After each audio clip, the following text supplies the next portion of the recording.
right, let's go ahead and we'll get started. For those I haven't met yet, my name is Angie Fuessel. I'm the director of Changemaker Campus with Ashoka U and the lead for the Senior Leaders Experience. We are just delighted to have you all today. I'm joined by Ashoka colleagues, Marina Kim, Executive Director, who's going to be actually managing and moderating our panel here shortly, and also Charmaine Lynn, the Director of Changemaker Education with Ashoka Canada. From a technology side, you can see if you've come to some of the other Senior Leaders Experience, we have shifted platforms. This is still Zoom, and I should actually say we've shifted meeting types. This is now in a webinar mode, and that gives us a bit more focus and visibility on our key panelists and helps them interact a little bit more with each other.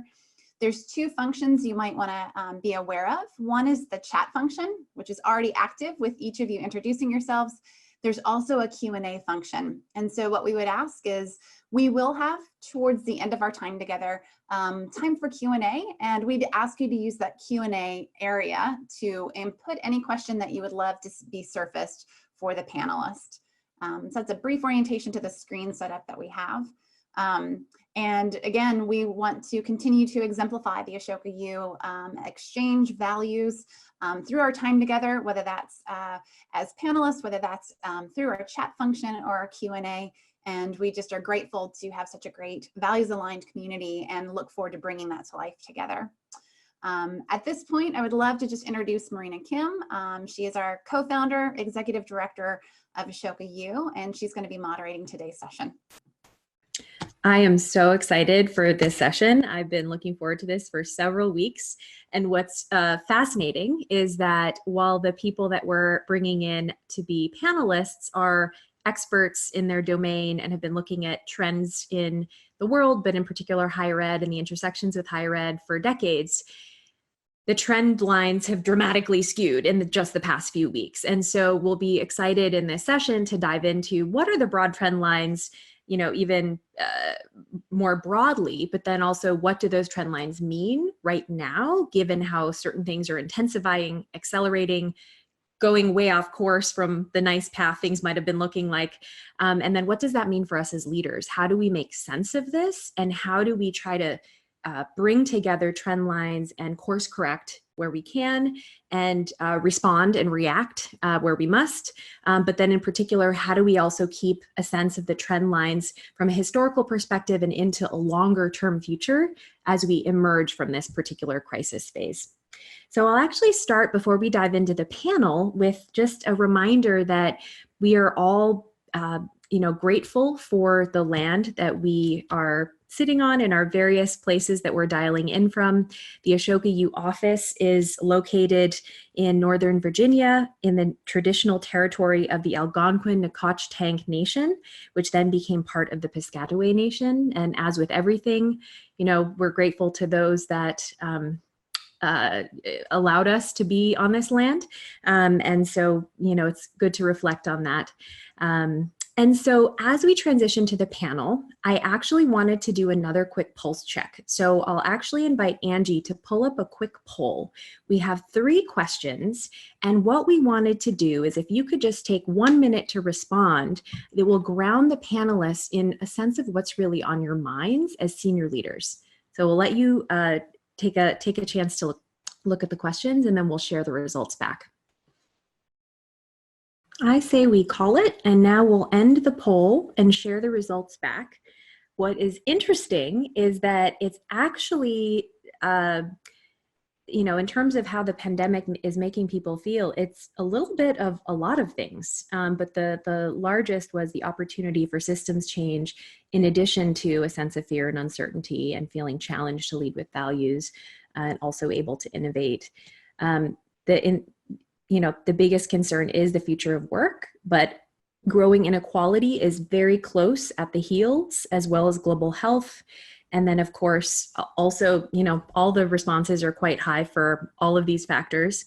And then as leaders, figuring out how to engage with thought leaders, as well as peer problem solving and collective impact and leadership development. All of those are actually quite even. But the good news is we're about to dive into a great engagement with thought leaders. So good news. And so as I introduce this esteemed panel, I am delighted to first start I'll do a quick intro of all 4 panelists, and what I'll actually do is invite every panelist to feel comfortable to build on remarks from any of you. And so, for example, Goldie, you have been working for several decades as a senior writer for the Chronicle of Higher Education. You are truly at the intersection of every trend line that goes through higher education. And so in a moment, I'll come back to you with a question. You'll kick us off, but then I'll move to Janet. You have worn many hats throughout your life, but most recently you are the managing director at the Strada Institute for the Future of Work. And what's interesting about how the work that you do intersects with higher education is that you're looking at trend lines for what it means to be relevant in the workforce and what skill sets are needed, which has huge implications, frankly, for what higher education could be doing, should be doing, and in many cases is not doing to prepare people for that.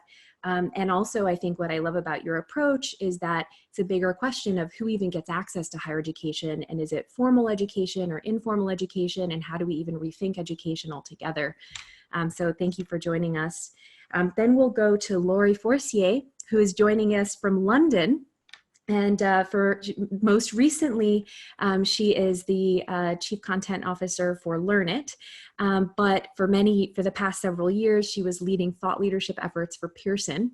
And so we'll actually be touching on some of the research that she participated in and led over the last few years, which I think has huge implications for what it means to be a learner, and particularly a lifelong learner, which has huge implications for higher education. And then we'll, last but not least, we'll go to Ilona Doherty, who is an Ashoka Fellow based in Canada, who has also worn many hats, starting as a youth innovator and leader and social entrepreneur for many years, but most recently leading the Youth and Innovation Project at the University of Waterloo, which is specifically focused on the role of how youth and young people, specifically age 15 to 25, are wired for innovation. And what does that mean for higher ed and employment? Great, so with that, we'll kick off. Goldie, could you please tell us, it seems like an interesting time in higher education in terms of innovation, which is your beat. Can you tell us a little bit what you're seeing and hearing, and in particular, I mean, you have an amazing weekly newsletter, which has been bringing us, dispatches from the front lines of what the trend lines of innovation are in higher ed. So what are you seeing? What should we all be aware of? And also, could you clarify, are you mostly focused on US trends in higher ed, or kind of where do you fit within the US versus global? I tend to focus a little bit more on US policies and trends than international trends, but I certainly am fascinated by what's happening internationally, and love to bring the perspective of international institutions to the United States and vice versa. So it's not, it is US centric, I have to confess, but not religiously so. The Edge, which is the weekly newsletter I've been writing now for about 2 years, is focused broadly on innovation. I call it innovation in and around academia, deliberately, because I think there is innovation, a lot of it coming right out of the institutions, but also on the edges of the institution, and also from a lot of the organizations, foundations, companies that serial entrepreneurs that interact with higher ed. So I sort of see it broadly. I mean, I could talk a little bit about the kinds of things I generally write about: credentials, the sort of the changing nature of credentials, the changing nature of mentorship, a lot of intersection between higher ed and the world of work, and what that's looking like, and sort of the way those relationships are changing. But right now, for the last five weeks, on May 11th, I wrote the newsletter about how the COVID-19 was going to be the black swan event for higher ed. I didn't realize it was going to be the black swan event for everybody everywhere. And that's not a happy black swan. So that's what I've sort of repositioned the newsletter for the last few weeks, and probably sadly for the foreseeable future, looking a little bit at what this new dynamic is going to do for higher education, and more broadly for some of these themes that I've been writing about. I could talk a little bit about what I'm seeing in the most immediate context if you want, or I can hold off.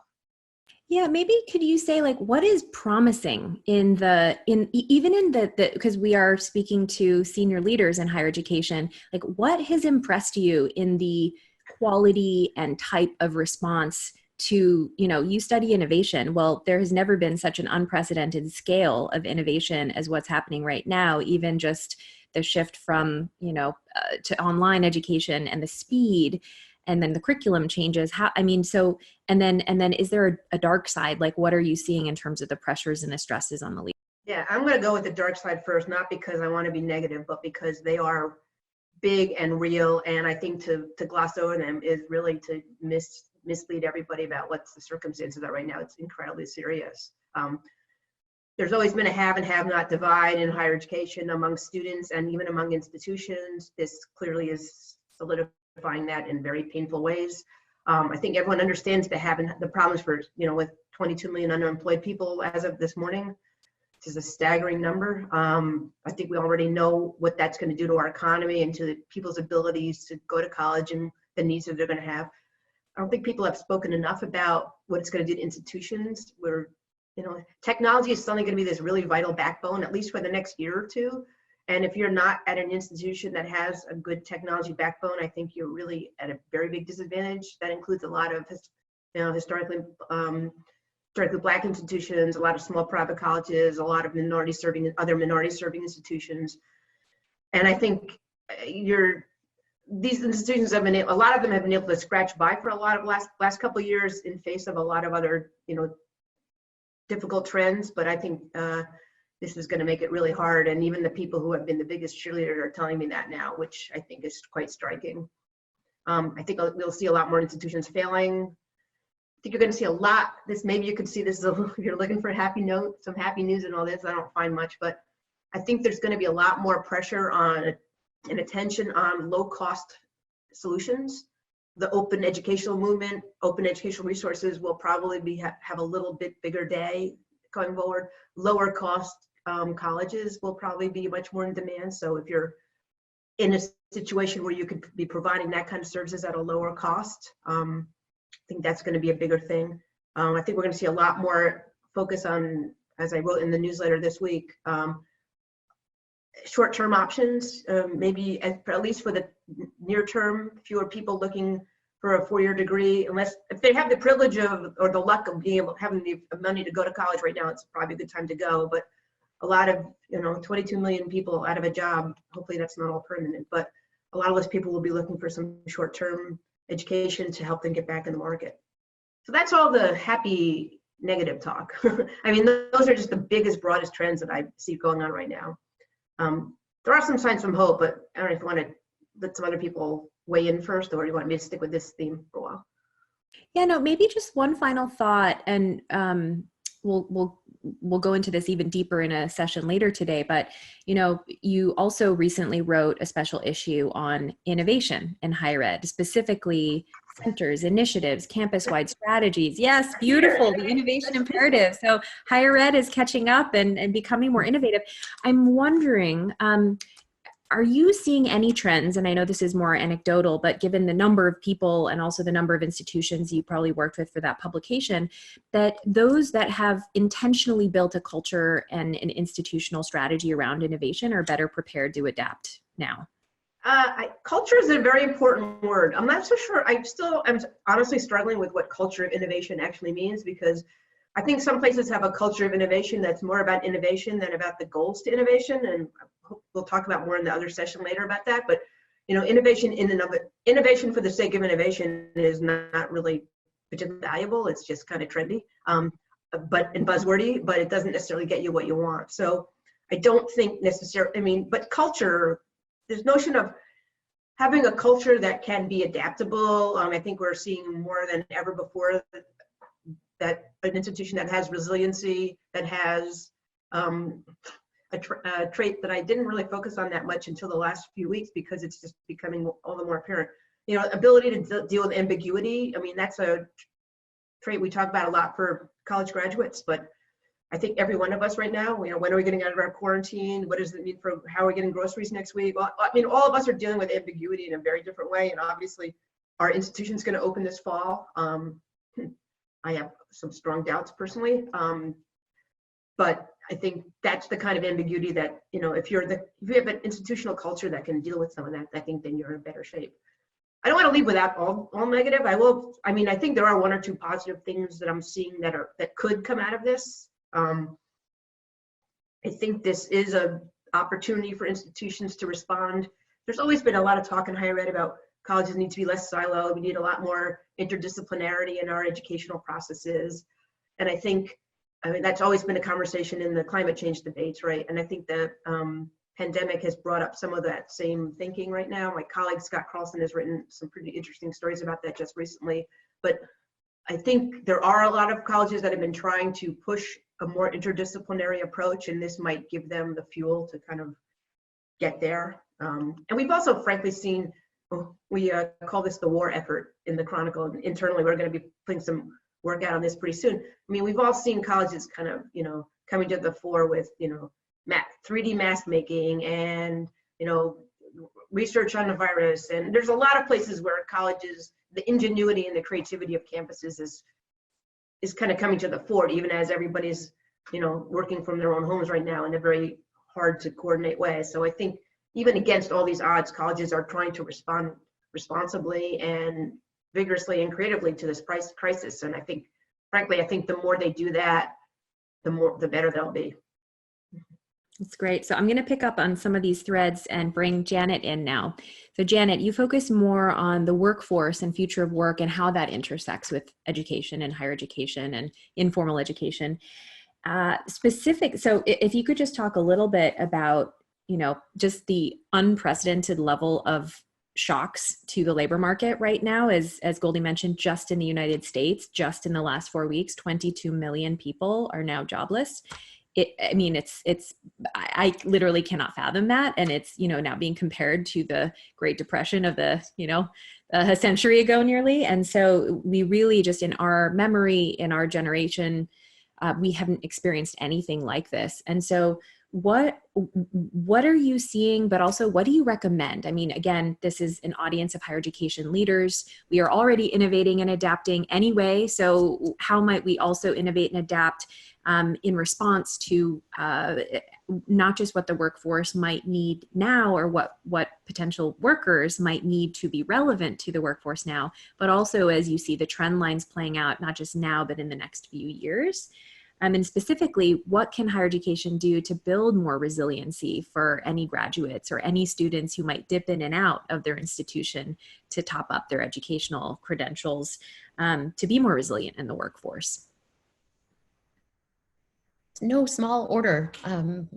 Just as Goldie was talking about how higher ed is going to be fundamentally remade with this crisis, the labor market also will be fundamentally remade, and it will not go back to the way it was. That much we can be sure of, even if we can't be sure of what happens next. So at the Strada Institute for the Future of Work, we've been researching what it takes to build pathways from education to work. And we're part of Strada Education Network, which is like Lumina or the Gates Foundation's post-secondary team, where we're a funder, but we're also funding some venture and acquisitions of different parts of higher ed, including Inside Track, MZ with labor market information, all the Council on Adult and Experiential Education, CAEL.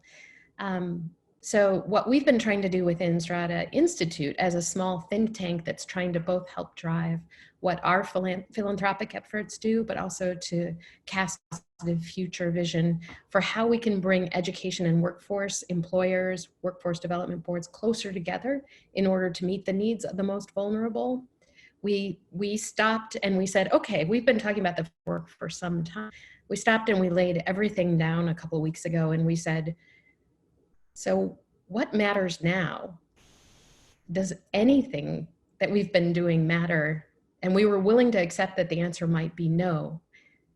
Instead, we found that some of the core ideas we've been on all along in our research and in our writing are more important than ever. So 3 things we've talked about is that you need to start with the most vulnerable. So as you're designing an education or an employment program, that if you start with the most vulnerable, those improvements and innovations will likely trickle up and out to everyone, to those who are most able. But if you never address those who are most vulnerable, you'll never get anywhere. And the idea is like curb cuts. Like at some point we started putting cuts into the curbs so that people in wheelchairs could get up the curbs to involve everyone. And what we've found is that that actually benefits all of us: UPS drivers, parents with strollers, older adults who can't make those big steps up. So the one idea is to start with the most vulnerable. The next is that learning is absolutely the key to the future.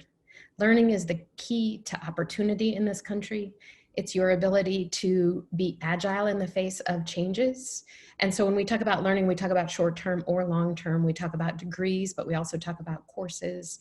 We talk about formal, informal, and that learning it's both your human skills, your teamwork, your ability to learn new things, and your tech skills over a course of a long work life.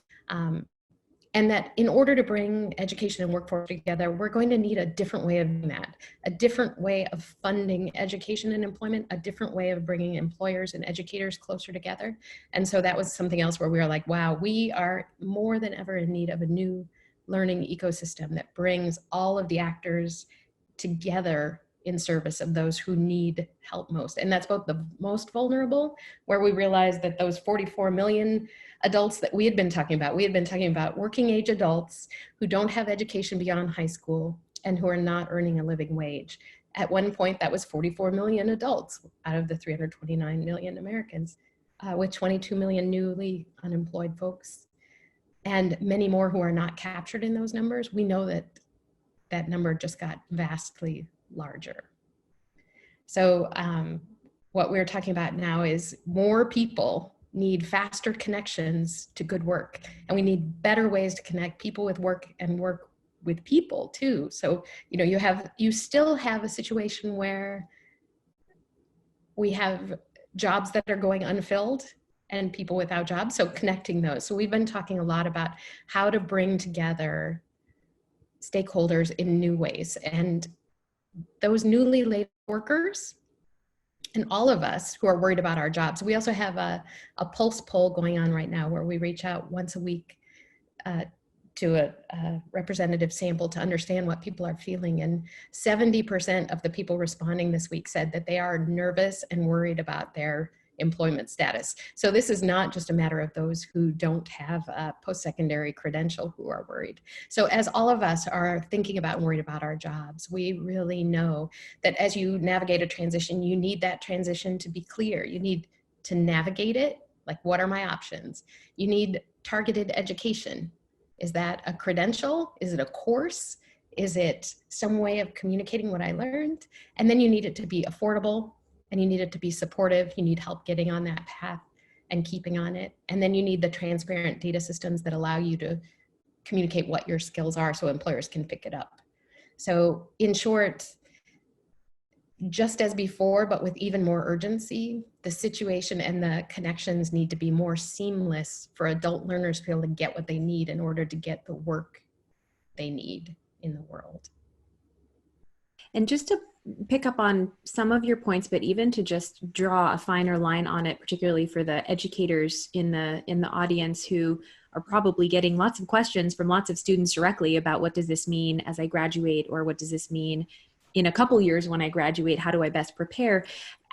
What I'm seeing is resilience means a lot of things. And I think there's a mental component, which is keeping belief that you do have value in a workforce that might be changing beyond what you have historically identified your value as. And that, frankly, the more you learn to be a learner and the more you learn to upskill, you can endlessly reinvent your value. And I actually think that's what the true resilience is, that you as a learner you can constantly grow and add value to whatever is needed, no matter what the changes are. But I think there's also a resilience that you're mentioning about connections. And so just to also reinforce that, LinkedIn has recently come out with a whole new effort that one of the invisible elements of privilege is that you don't realize how well networked you are. And frankly, LinkedIn often makes it visible how well networked you are or not. And that those that did not grow up with that level of social capital often are the ones that don't have as much access to jobs or internships, which is the on-ramp to jobs in many cases. And so just also being aware as educators and senior leaders, like what are you doing to build the social capital and the skill set of building networks and networking? That I actually think that beyond technical skill, beyond learning how to learn, there's actually like strategies around putting yourself in the right place and connecting with the people. That's often the way that jobs really happen. So, Add something real quick. Yes, and I was going to say, Marina, you made that point far better than I ever could. I was just going to add that that's like so critical. One of the 17 conferences that I didn't get to go to in the last few weeks, in addition to this one, was going to be the Braven Summit in Chicago. Braven's a relatively small nonprofit.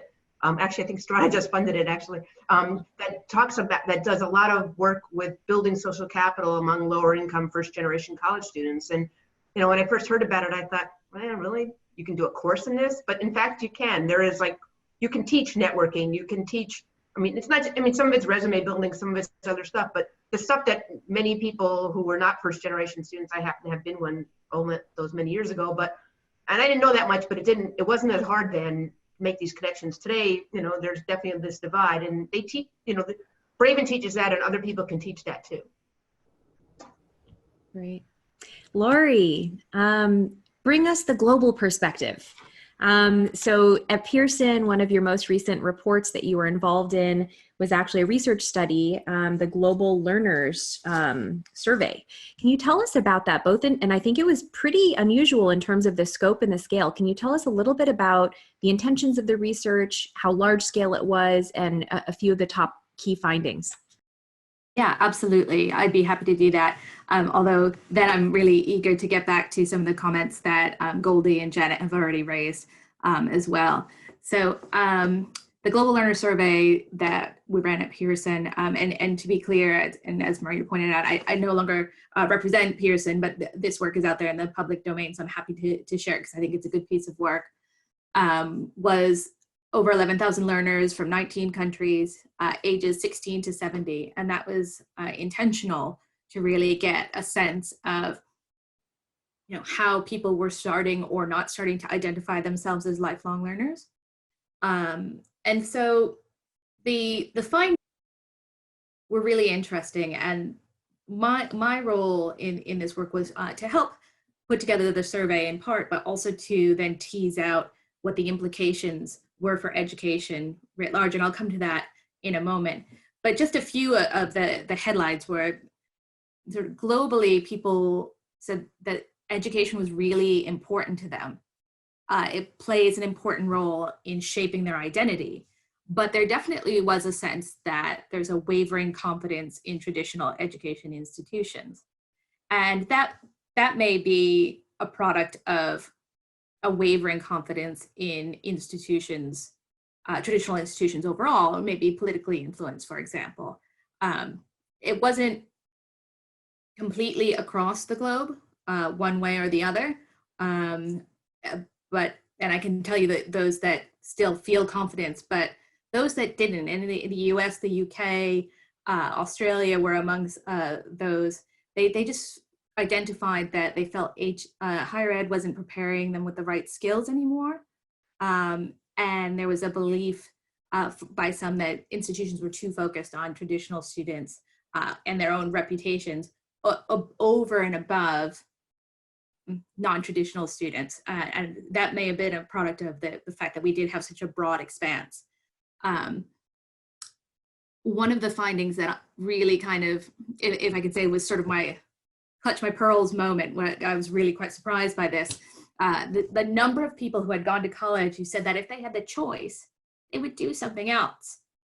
Either they wouldn't go at all, or they would have gone straight into work, or they would have pursued more of a vocational or a technical degree. And it was something in the vicinity of 40% in the US of those who answered this survey and who had gone to university.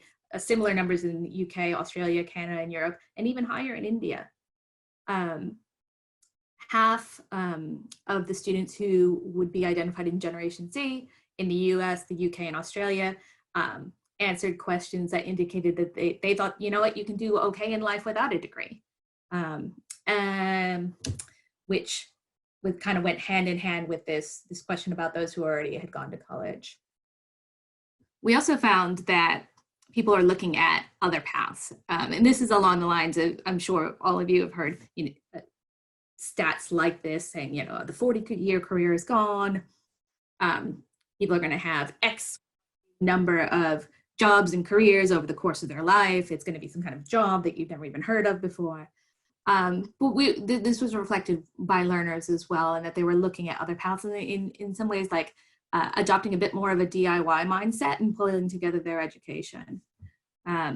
They reflected an expectation that tech would be more part of their lives and learning. They reflected an expectation that lifelong learning would be part of their lives. But another piece that I think was really interesting, and Marina, you and I talked about this, was that wasn't really happening universally yet.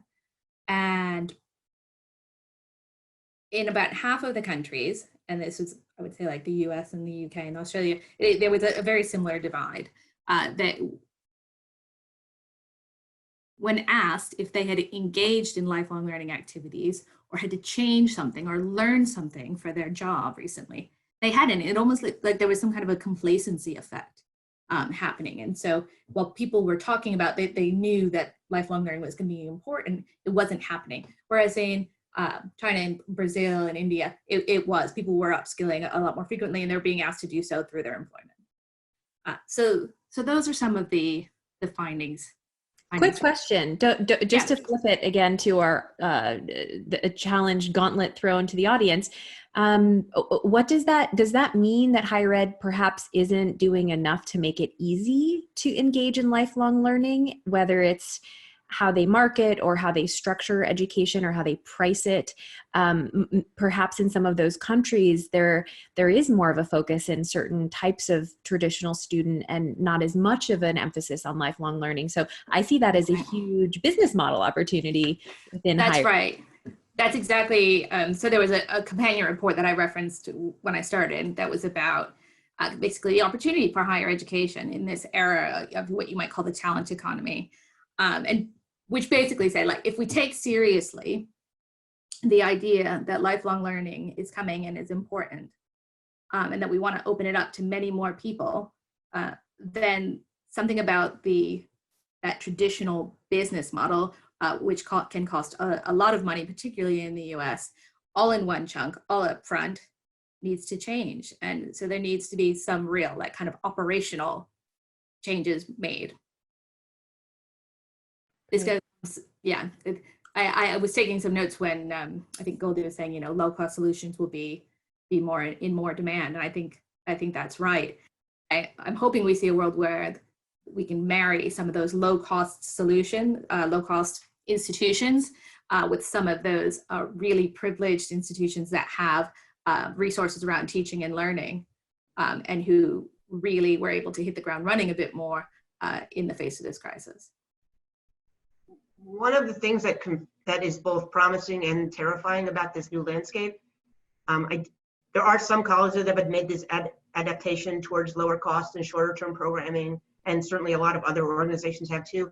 It's a little Wild Westy out there on that. And as folks who've been around the higher ed world for a long time can know, sometimes you can take a really quick short-term course that leads you nowhere, costs you money, puts you in debt, and doesn't, it's a brick. It doesn't go anywhere else. And so that's going to be the big danger in all this too, making sure that pathways are clear, that students don't, displaced workers, the most vulnerable people that Janet was talking about, don't get, sort of sidelined by something that's going to just waylay them and take them in the wrong direction and put them even in a worse place.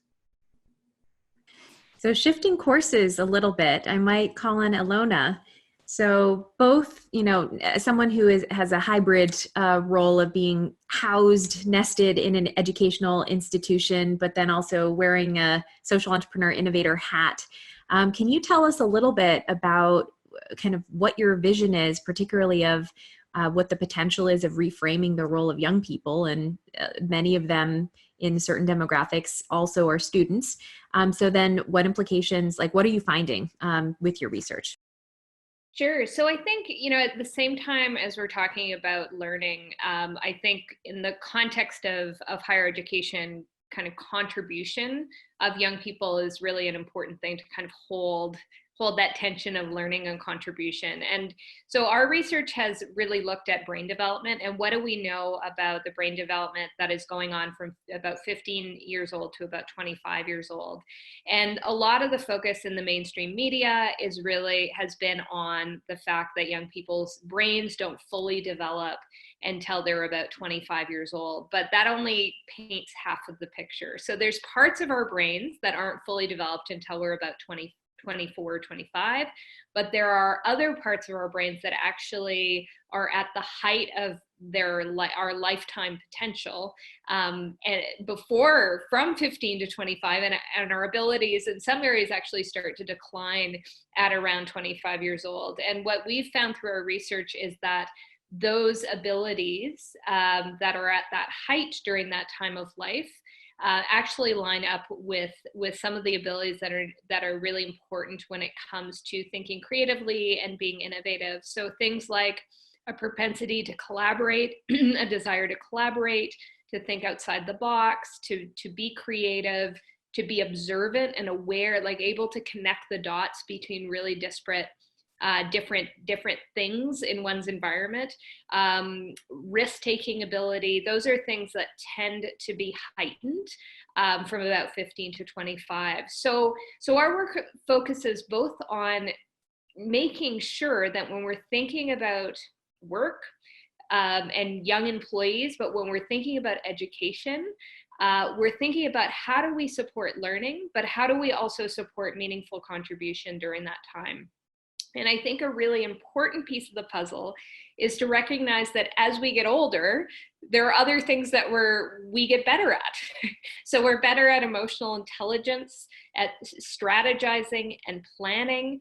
And so our work is really about a focus on intergenerational partnerships. So how can we ensure that young people from 15 to 25 aren't just learners, they're also contributors, but also that we're connecting those young people with decision makers and with folks who have both the capacities to scale and implement innovative ideas, but also power and access. So I think this is just a really fascinating time to be thinking about how our institutions are going to need to adapt and evolve. Our work is really focused around recognizing that we live in a context of a rapid pace of change and increasing complexity. And I've basically spent the last number of years trying to convince people that we live in an era of rapid change and increasing complexity. And now I feel like I could scrap the first third of my keynote because we all are just yeah, obviously. And I think in that context, meaningfully engaging young people who are at the height of in this period of increased neuroplasticity, but also aren't burdened with the ways we've always done things, it's an economic and social imperative. We talk a lot in our work about young people being the innovation engine of institutions, and intergenerational collaboration being the way that we harness that engine.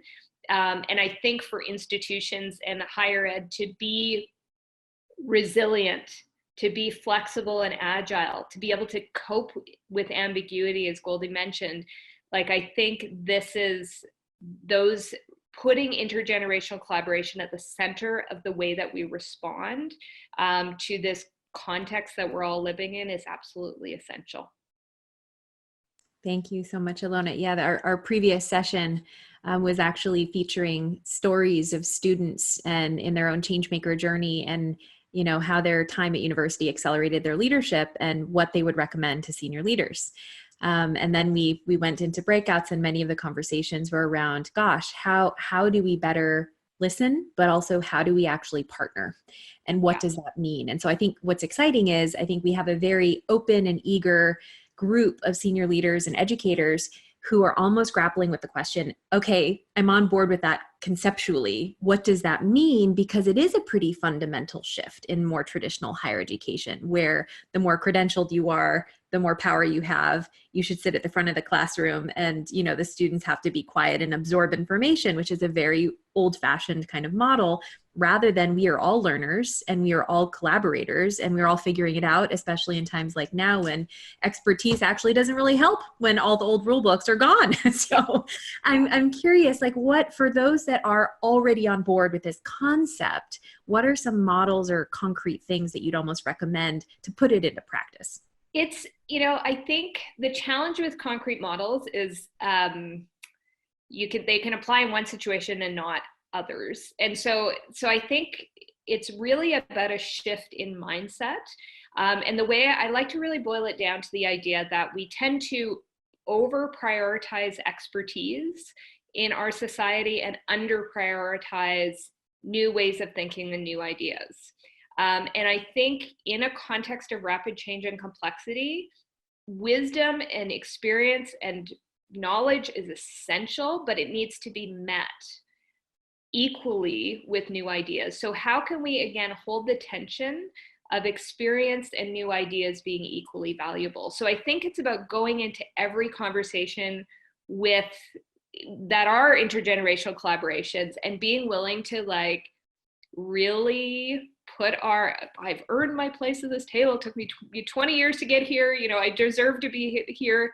Putting that aside and saying, okay, all the old rules are off the table. How can I really come into this conversation with curiosity, with openness, and with a willingness to really say that, yeah, some of the things I know are going to be valuable, but some of the things that I know are not.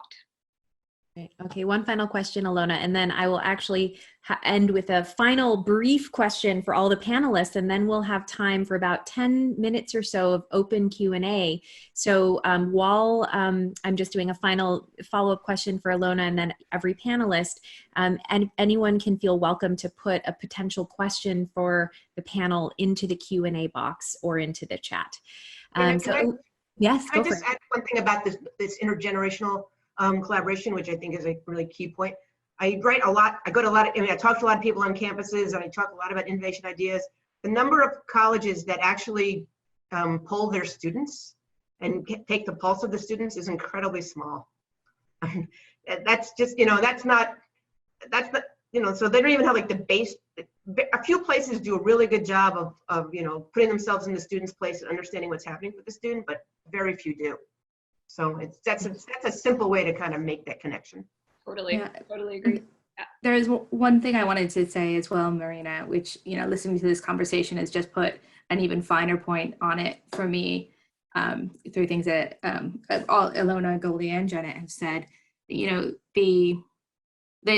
things that we talk about as being the future of skills, and there's been a lot of conversation about how there's been acceleration.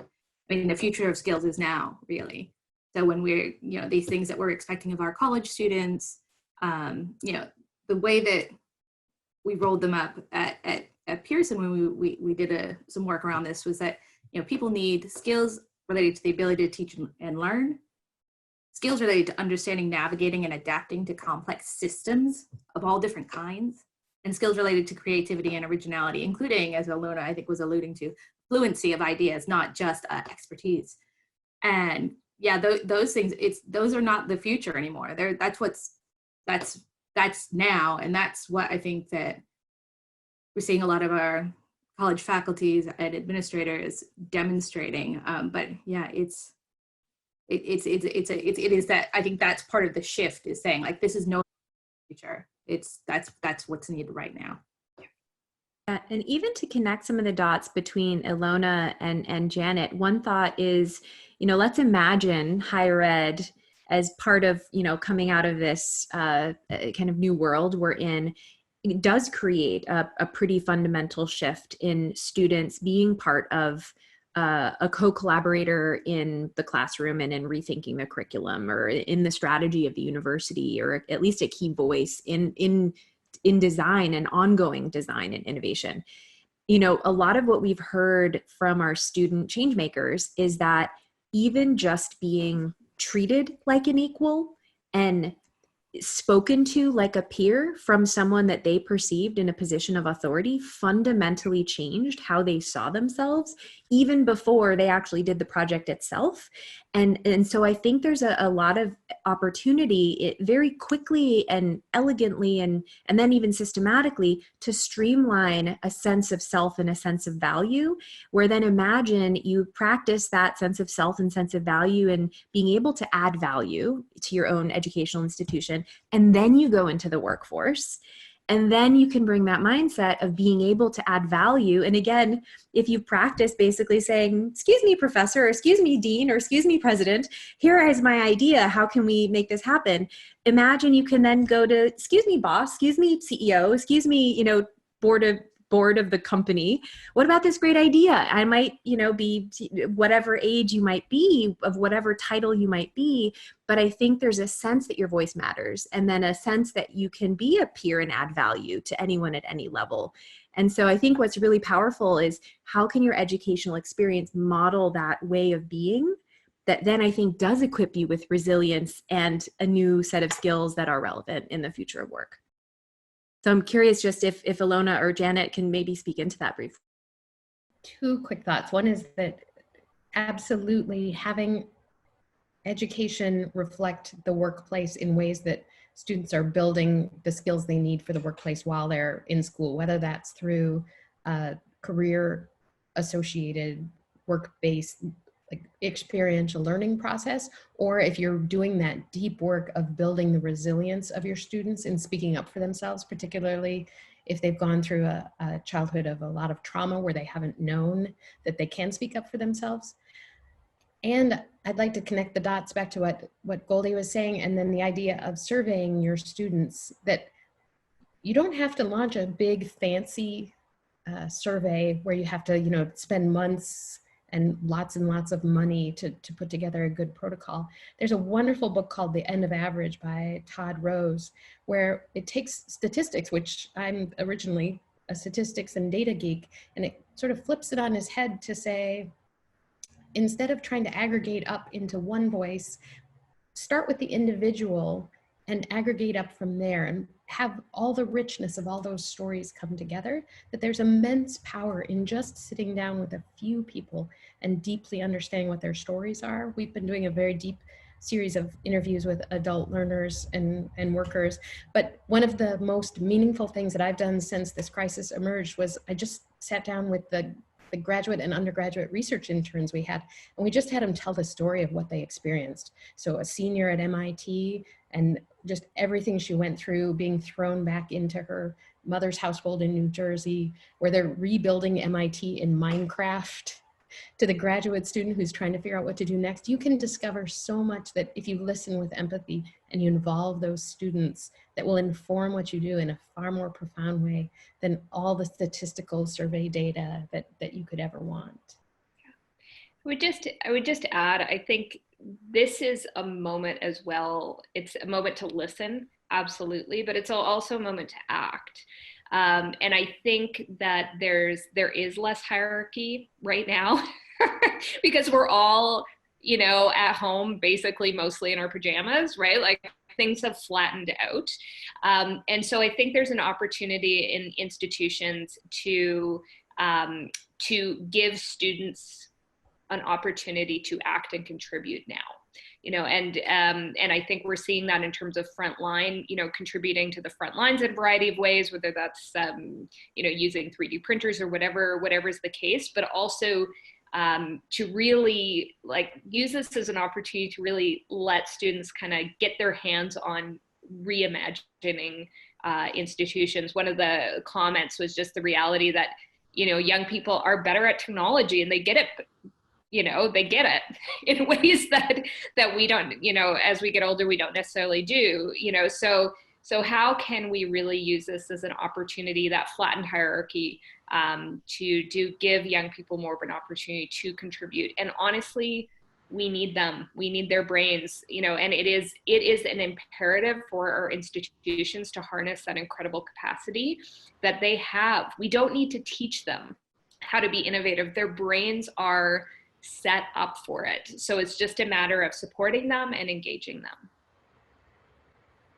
So now just going to some of the, oh, go ahead. I was just going to say, we always talk about sort of, you know, this experiential learning. It's always couched in work-based learning, you know, but I actually feel like experiential learning doesn't just have to be with the work model. It can also just be in the traditional curriculum model. And for residential colleges that may not be residential next fall, which I think is going to be most of them, everybody pretty much, it's a good way to kind of think about it, because if you can start to rethink the courses in a different context, you could probably, you can't create residential, you know, online, but you could create the values and the goals of a residential experience with this kind of collaborative approach that people are talking about here. And it doesn't mean every curriculum has to be adapted into, you know, oh, how would this work in a company? I mean, you can make Shakespeare classes more interactive and more student driven than they've traditionally been. There's a lot of ways to think about this without going right to the work-based model. And I think that's going to be vital for people. Just to add to that, experiential learning works when young people have an opportunity for real impact and to take on real responsibility. So that can happen in a billion different ways, but that's, I think, really essential. Quick speed. Oh, go ahead, Laurie. Oh, that's okay. I was just going to build on that, and there was a comment also here in the chat that I can see that says, you know, it sounds like this complex new world that liberal arts education where students experience multiple disciplines is more important than ever. And I think that's absolutely right. You know, all of the research that is out there about the future skills, the future of work, does certainly line back in many, many ways to the tradition of a liberal arts institution. And so higher ed is well poised to fulfill that need. So that's one thing. The second thing is, I was thinking during this conversation about some of the challenger institutions that are emerging. I was chatting with a colleague from Tech de Monterrey yesterday who's building out that model. We're getting a new challenger university in London, the London Interdisciplinary School. But right to the point of, you know, what Goldie and Ilona were just talking about, like experiential education. Again, this is it. This is in the moment, the impact, right? Like this is an actual piece of work that needs doing, because this is a pivot point right now where everyone's saying, okay, now we have to move from remote learning, which really doesn't work for our students who aren't well resourced individually, to a better online learning that works for everyone. So this is kind of the moment to bring those students into the discussion, because yeah, I know that people are struggling with how they're going to figure that out. So some rapid questions, quick, who feels open to chiming into predictions for the future of the 4-year undergraduate degree? Any ideas? The next, let's give it a 10-year time horizon, since I think that short term is a little bit less relevant. Safe. Safe. Phew. I mean, not everyone everywhere. It's never been the thing for everybody anyway. So I'm not quite sure, but there's still value in the 4-year degree. There may be a value in your 4 years might look different though. Yeah. That's And maybe clearly in other recessions, the BA was like Tony Carnevale's work from Georgetown Center on Education in the Workforce, who recovered, which were the jobs where people recovered from the recession. It was like 99% plus. Although that was for the wrong reasons. That was because employers needed a way to filter, and that's how they filtered. And it wasn't because, I mean, I've talked to them about it quite a lot actually, and it's not because those are the skills everybody was looking for. It was just, that was the easiest way to filter. But right. I still feel like the value, if we rebuild the economy right, if all those skills of a liberal arts degree should matter, whether you need to go to the same place for 4 years to do it is, I think, still in question. Right. So if the proxy of the 4-year degree no longer holds as the thing that allows for job recovery, then perhaps that argues for the value of the 4-year degree in the workforce if that's not key to the recovery. Or do we still not have signals that could serve as better proxies. Without like the language of skills, we're never going to get to a better proxy. I mean, I've become convinced that the value of a 4-year degree is real, and what has to change is colleges and students need to develop ways to show what their degree means in a way, that it's not, it means more than the BA, that in the course of the 4 years, they need to be developing, I don't want to call them artifacts or credentials or things like that, that will signal to somebody at the end of the day, I went to school. I didn't just go to school for 4 years. I went to school for 4 years. I know how to communicate. Here's proof of that. I know how to analyze. Here's proof of that. I know how to. I mean, there's ways to do that in the curriculum, and a lot of people are starting to talking increasingly about that. In fact, I think the MZ folks that are connected to Strata have put out a really good report on that very topic, just talking about what's really missing is the communication about those skills.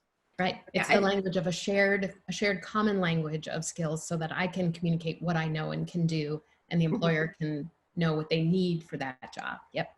Because a lot of a lot of people sort of end up in the same job. A lot of people end up in sales from a lot of different places. So it's just because people have developed these skills in a lot of different spots. I think if we get better at making that explicit for a 4-year undergraduate degree, that may also help unlock ways to make other kinds of pathways more legitimate or recognized as having excellent value as well. So the one may help unlock the other. The other point I'll make is just, of course, in the UK, the undergraduate degree is 3 years, and you won. And some of the institutions are moving that into a 2-year model. So that amount of time is a little bit fluid. But it does mean that signal, or the translation of the signal, where it used to just be like, it might as well have been just your letter of admission, really, in some ways. But translating that signal into like real bits and pieces that are much more tangible and are understood broadly. So it's final question, last 2 minutes. We have, again, an amazing group of senior leaders listening in. Given all the noise that we're in the middle of right now, what is important? So if you could give 1 or 2 tips of advice of something to focus on as a leader in the medium to long term, like what, if you could wave a magic wand for what senior leaders should care about and build in as a priority, once this, the flurry is like calmed, like what actually matters, like at the end of the day, when we come out of this on the other side? I go 2, 1 practical, 1 mushier. I mean, literally, practically right now, you need a technology backbone. Not just, even if you're not going to be remote in a year, I think this is proof to us that, college is going to become a more distributed learning environment, and maybe even operationally, it's going to be more distributed. Unfortunately, that will probably cost some money. The other thing I think is mission and values are going to be like more fundamental than ever, because institutions are not going to be able to, many institutions are not going to be able to be everything they've ever hoped and dreamed they would be, and maybe that they should have never been in the first place. So I think figuring out what your mission really should be relative to your community, relative to your faculty, and then holding to some values is going to be crucial. Rapid fire, last few panelists. So intergenerational collaboration. So building, really making sure that you're in touch with your students in whatever way you can do that now, and making sure that young people and your students are really really engaged in decision making, so your organization can stay agile and flexible, because this is the first big change that has really kind of hit us over the head, but this is the first one. This context of complexity and rapid change isn't going away. I would just say, don't try to go back to the old normal. This is the opportunity. This is the opportunity to do everything that you've long known was the right thing to do, to serve more learners across a lifetime, so that you can truly fulfill your mission. I think that this is an opportunity to be trying collaboration of all different kinds, whether it's that intergenerational collaboration that Alona's talking about, whether that's across institutions. That's something I think we need to like take increasingly more seriously, particularly in the current context where some institutions really are looking over the kind of financial egg right now. One thing that someone I was speaking to earlier today said to me, which I think is interesting, and I'll leave it here, was like investigating, things like peer learning as we're anticipating that residential education is not going to be happening in the fall, in ways that we create cohorts and ways for the folks who don't have access to have access. Like, what role can something like start to play there that will fill a gap? Just a thought. Amazing. Thank you so much. This has been such a thought-provoking panel. Again, I know we could all just continue this conversation for hours. I wish we could, but thank you so much. And yeah, just thank you for your time and insights. And everyone, I just want to, on behalf of those and the Senior Leaders Experience track, say thank you so much for your engagement today. It's been a delight. Thank you to this panelist. I think this has been a beautiful kind of setup actually for tomorrow.